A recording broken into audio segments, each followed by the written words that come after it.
Hi guys, welcome to yet another session of 12 minutes to CLAT. So today we are going to discuss some common mistakes that most of the aspirants make during their preparation, and because of these mistakes you guys are not able to do so well in CLAT as you think you can, right? Because these are certain mistakes जो हम हमारी preparation के दौरान कर देते हैं, जिस वजह से काफ़ी सारी problems आ जाती हैं हमें at the end because we are not able to meet our targets and we are not able to do so well, right? So these are certain mistakes that we have to avoid. So while listening to this video, if you guys think that these are certain mistakes that you guys are also making, make sure कि आप properly उसको पहले सुनो and go till the end of the video because I'll be giving you certain tips as to how can you improve on those mistakes. Okay, so because these are certain common mistakes. I've been talking to a lot of CLAT aspirants who have actually done really well in CLAT in the last few years, and some other people who could not do so well. Okay, so after talking to both these sets of people, I realized that there are certain common mistakes or certain mistakes that everybody is making,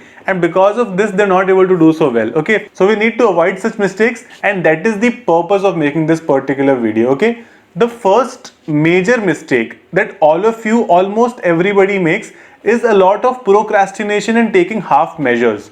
What does half measures mean is when you are preparing, you are not going all out. Okay, जब हम prepare करते हैं ना किसी exam के लिए, for any exam for that matter, our strategy should be कि या तो जान लगा देंगे या जाने देंगे. Okay, because there are no half measures. अगर आपको लगता है कि चलो ठीक है थोड़ा सा ये कर लेते हैं बट इस पर्टिकुलर टॉपिक में ये वाला पार्ट छोड़ देते हैं, right?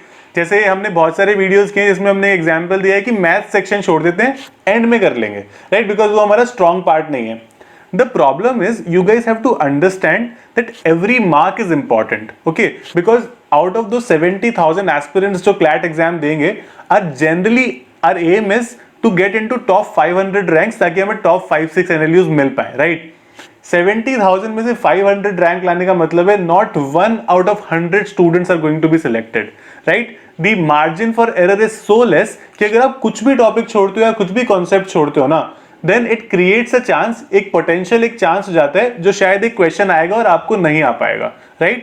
So that is why it's important to be persistent और हमें कुछ भी छोड़ना. Ask any particular topper who has done well in CLAT. You will not find someone जो आपको ये बता देगा कि मैंने पूरा सेक्शन ही छोड़ दिया था, I did not do it, बाकी सब पे फोकस कर लो. Okay, you will rarely find such people. It's very difficult to find such people, right? Because it is very important कि आप persistent रहो because the new pattern also expects you to do that, right? Reading comprehension, critical reasoning, these are certain things जो हमें practice से ही आ सकती है और कोई तरीका नहीं है इसको करने का, राइट? सो बहुत इंपॉर्टेंट है कि आप उनको प्रैक्टिस करते रहो again and again. Another major problem with procrastination is कि somewhere in your mind you have this that you're not doing well enough. Okay, you have this in back of your mind कि आप अच्छा नहीं कर पा रहे हो even if you're sitting with your books and laptops on a daily basis और आप उसको properly नहीं पढ़ रहे हो तो आपको पता होता है कि आप कितना गलत कर रहे हो. Okay, आप किसी को भी बेवकूफ बना सकते हो बट खुद को नहीं बना सकते. That is something that you have to understand और आपको खुद से questions पूछने पड़ेंगे, right? You have to ask yourself कि आप कितना कर रहे हो और कितना और करने की जरूरत है. Okay, because if you are only chilling and not spending enough time on your preparation, आपको पता है कि आप गलत कर रहे हो और इस वजह से आप प्रॉपर्ली चिल भी नहीं कर पा रहे हो, right? You not able to enjoy yourself properly because आपके दिमाग में चल रहा है कि मुझे प्रिपरेशन करनी है.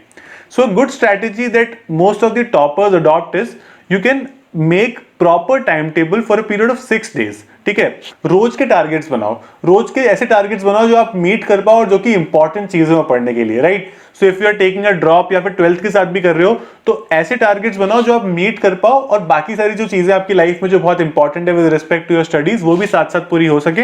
सो बहुत इंपॉर्टेंट है, right? So make target for 6 days और जो लास्ट डे जो 7th डे आता है ना उसमें you can choose to not do anything also and that is perfectly fine. Okay, because if you are studying properly for a period of 6 days, अगर आप 7th day enjoy कर रहे हो तो आपको कोई नहीं रोक सकता. ठीक है, आप खुद को नहीं रोकोगे, आपके पेरेंट्स भी नहीं रोकेंगे, आपको कोई भी मना नहीं करेगा because everybody is looking at you कि आप पढ़ रहे हो ठीक से, preparing properly for these exams. But be very true to yourself. Okay, if you are not able to meet your targets in those 6 days, make sure आप 7th day उन targets को मीट करने के लिए स्पेंड करो, right? Because it's very important to have some fun element in our life, to have some fun obviously because बहुत monotonous हो जाता है when we are only studying and not doing anything else. Okay, so the 7th day you can keep as reserve for doing something that you really like to do.